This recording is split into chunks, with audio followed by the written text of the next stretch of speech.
ಭೂಮಿಯಲ್ಲಿ ವಿಪರೀತ ಉಷ್ಣಾಂಶ ಹೆಚ್ಚಳದ ಪ್ರಮಾಣದಲ್ಲಿ ಕಾಡ್ಗಿಚ್ಚು ಸಂಭವಿಸಿದ ವರದಿ ಆಗ್ತಿವೆ. ಇದಕ್ಕೆ ಇನ್ನೊಂದು ಉದಾಹರಣೆ ಮಧ್ಯ ಚಿಲಿಯಲ್ಲಿ ಹರಡಿದ ಭೀಕರ ಕಾಡ್ಗಿಚ್ಚಿಗೆ ಸುಮಾರು 46 ಮಂದಿ ಮೃತಪಟ್ಟಿದ್ದು, ಸಾವಿನ ಸಂಖ್ಯೆ ಹೆಚ್ಚಾಗುವ ಸಾಧ್ಯತೆ ಇದೆ ಎಂದು ಚಿಲಿ ಅಧ್ಯಕ್ಷ ಗೇಬ್ರಿಯಲ್ ಬೋರಿಕ್ ಹೇಳಿದರು. ಸಾವಿನ ಸಂಖ್ಯೆ 112ಕ್ಕೆ ಏರಿಕೆಯಾಗಿದೆ. 1 ಲಕ್ಷಕ್ಕೂ ಹೆಚ್ಚು ನಿವಾಸಿಗಳು ವಾಸಿಸುವ ವಾಲ್ಪರೈಸೋ ಪ್ರದೇಶದಲ್ಲಿ ಕಾಡ್ಗಿಚ್ಚು ಹಬ್ಬಿದೆ.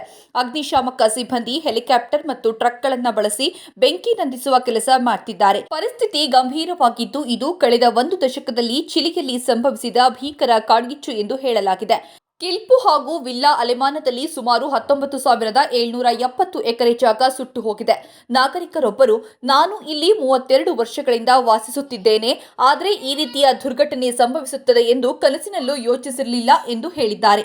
ವಾಸಿ ನಗರವಾದ ವಿನಾ ಡೆಲ್ ಮಾರ್ ಸುತ್ತಮುತ್ತಲಿನ ಪ್ರದೇಶಗಳು ಹೆಚ್ಚು ಹಾನಿಗೊಳಗಾಗಿವೆ. ಜನರನ್ನು ಸುರಕ್ಷಿತ ಜಾಗಗಳಿಗೆ ಸ್ಥಳಾಂತರಿಸಲಾಗುತ್ತಿದೆ.